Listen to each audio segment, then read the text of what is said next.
So it's a new year and many of us have new year resolutions. Some of you also want to learn something new, and trust me, fashion is one of those new crafts you can learn to spice up your life and make cool cash while you're doing it. Okay, so in today's tutorial I'm going to be teaching you guys how to make a short pattern. Okay, a short, a pant, whatever you call it. We're going to be making a pattern today. So if you're not yet subscribed to my channel, please do well to subscribe to this channel before you leave, okay? And give this video a thumbs up because I know you definitely learned something new today. Before I go on, in case you're new to my channel, my name is Felicia and I'm a Nigerian YouTuber based in Lagos. Leave me a comment down below if you have any requests on tutorials you'd like to see, and I would consider it, okay? For this tutorial, you're going to be needing pattern paper, a pattern master if you have one, your ruler, your tape rule, pencil or pen, whatever you have, and your measurements, of course. Okay, so let's get into this tutorial.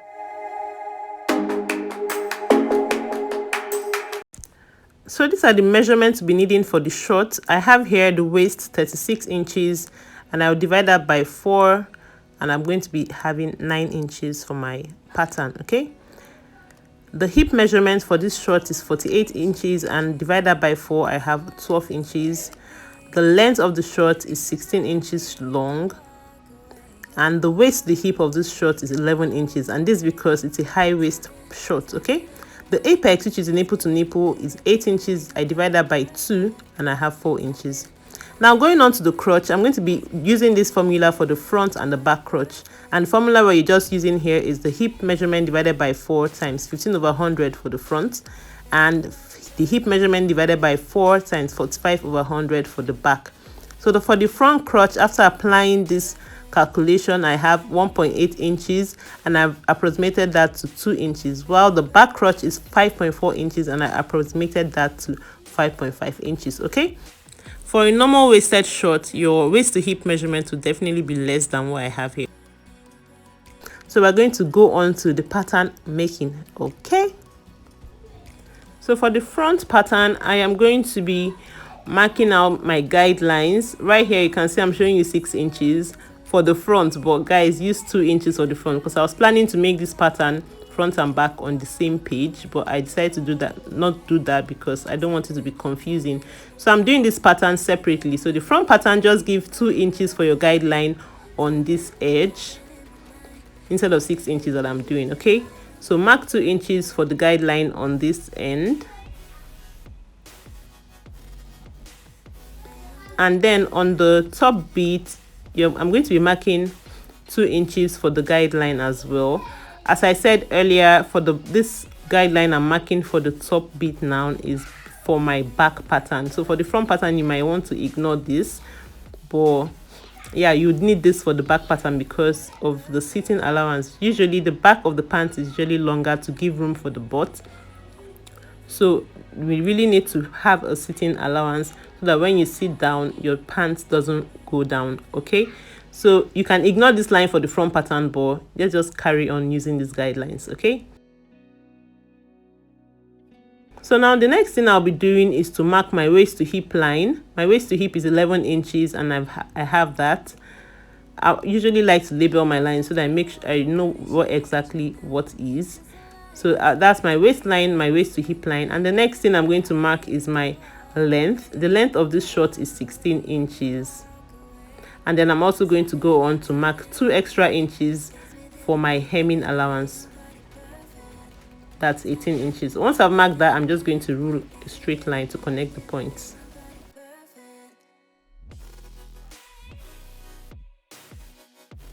So that's my length of my short, and that is my hemming allowance. The next thing I'm going to do is to apply my waist circumference divided by 4, and I'm going to be using 9 inches on the pattern. So on this top line here, which is my waistline, I'm marking 9 inches. On my waist to hip line, I'm going to be marking my hip circumference divided by 4, which is 12 inches.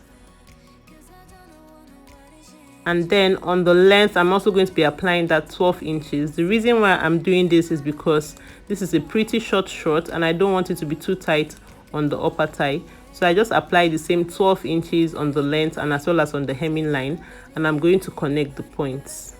For a longer short, you apply your thigh measurements divided by 2 on the length line. Once I've ruled that straight line all the way down to my hemming line, I'm going to be using my pattern master to create a curved line from the waist line to the waist to hip line, the points of my circumference measurements. The next thing to do is to create my darts, and I'm using my apex measurement, which is 8 inches divided by 2. I'm marking 4 inches right there on my pattern from the guideline. So I'm marking 2 points just to get a straight line, and once I've marked that new line, that line becomes my apex line. Okay, so I'm going to be calling it my apex line. So from the waist to hip line right there, I'm going to be going up 3 inches to mark the point where my darts will end. Okay, so I'm marking 2 points as usual just to get a straight line.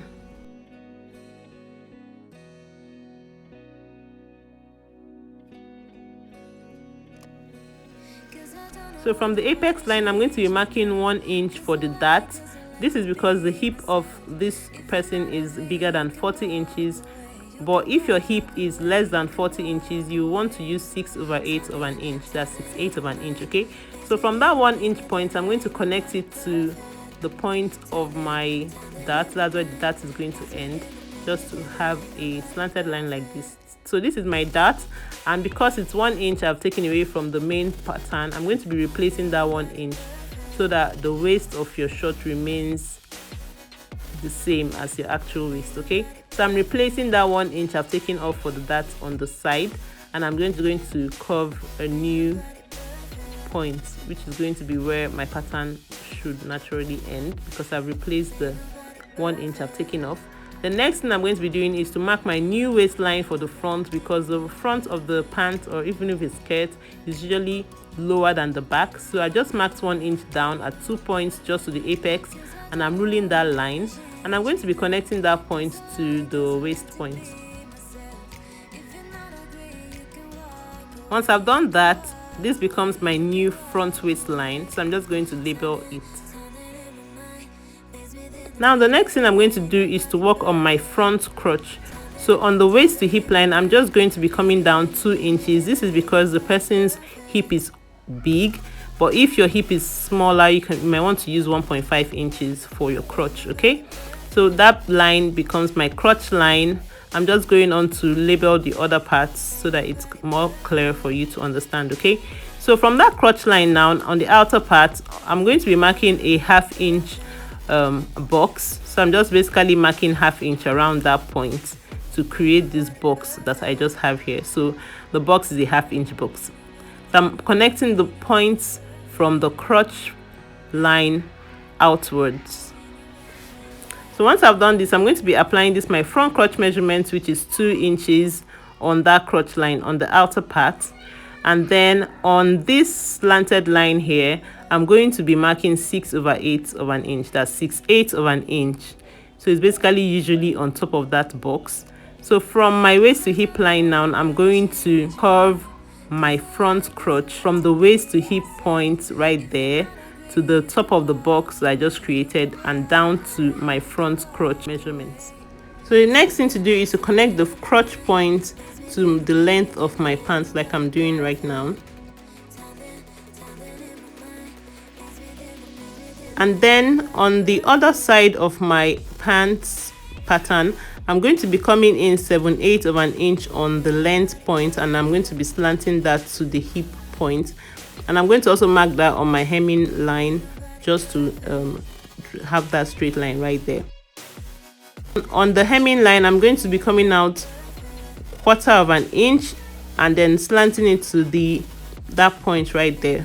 The reason why we're doing this is because the front of the pants is usually smaller than the back. So I'm going to be replacing this 7/8 of an inch that I took out from the front to the back. So I'll just cut out the pattern and set this aside, and then get ready to work on the back pattern. So remember my new front waistline, and that's where I'm going to be cutting from. And the next thing I'm going to do is just to blend that pointy area. Okay, now for the back pattern, this is where we actually need that 6 inches guideline on this side and then 2 inches on the top. So now I am going to first of all mark 1 inch on the waistline from this guideline end, and then come up to 5 inches from the waist to hip line, and I'm going to just connect those 2 points I created right there. I'm taking that out because I'm going to be having a sitting allowance, which is 1 inch as I'm marking right there from the waistline upwards, and I am going to be replacing this 1 inch on the side because we need to replace these things. If not, your shorts will definitely be smaller at the waist. Okay, so once I replace that 1 inch, I'm also going to add another 1 inch because that's what's going to be my dart replacement. Okay, so I'm just going to connect the point of my 1 inch sitting allowance to the waist point as I'm doing right now.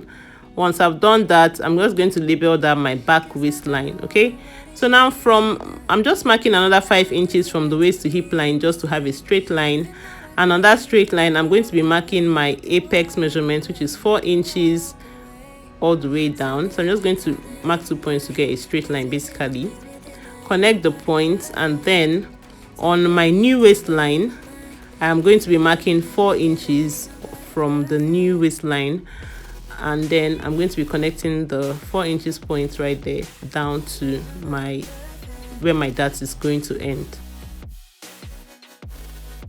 So once I've done this, the next thing to do is to now apply my dart, which is 1 inch from that apex line, and then connect the points.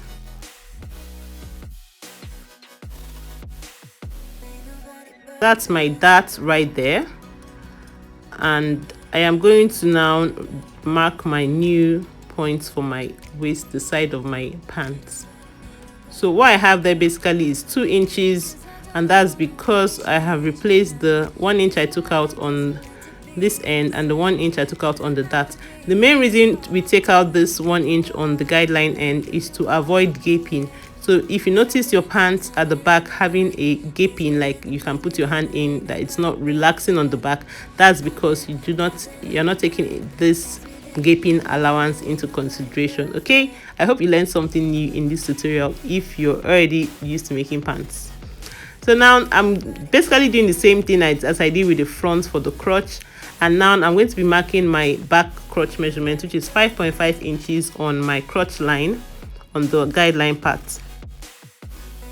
So now on that line, that diagonal line I have right there, I'm going to be marking 1/7/8 of an inch, and I'm going to show you guys what that is actually on the tape. So that point, the point before 2 is my 1/7/8 of an inch. So I'm going to be connecting my points right now from the point where my dart is going to end. I'm covering that up to the 1.178 of an inch, and then I'm covering it downwards from that point as well to the back crotch measurement. I'm just trying to make this line as curvy as possible because we don't want sharp points. Then on my length line, I'm just basically extending the line just so that I can replace my 7/8 of an inch that I took out from the front. Remember that the front I took out 8 inches on the side.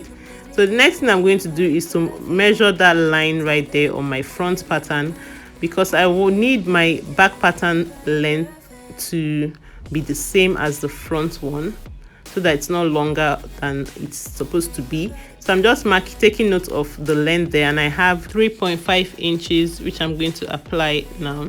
So before I do that, I'm just going to mark a graded line just so I know where to apply that 3.5 inches.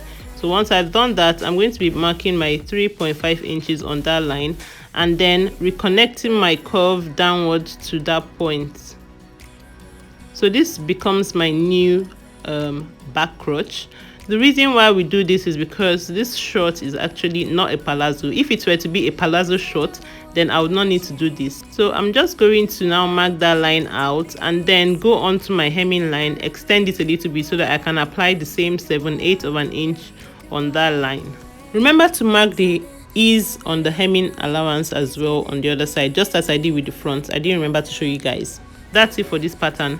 The main reason why I'm leaving it like this, I'm supposed to have a curvy line at that end where I just marked, because we don't work with sharp lines when sewing, right? So but I'm going to be doing that on the fabric. The reason why I left it this way is because if you have a longer length of short, you might not need to have anything because of the length. Also, I haven't applied my sewing allowances on the pattern. Okay, we're going to be doing that on the main fabric. This is what my pattern looks like at the end of the day. This is my front pattern and that's my back pattern, all ready to use. Okay, so if you enjoyed watching this tutorial and you learned something new today, you enjoyed this tutorial, let me know in the comment section if you're going to be making this pattern, and also let me know if you're eager to see what we make with this pattern. Okay, so that brings us to the end of this tutorial. I hope you enjoyed it. I hope you found it simple, and I'll see you guys in my next tutorial. Bye.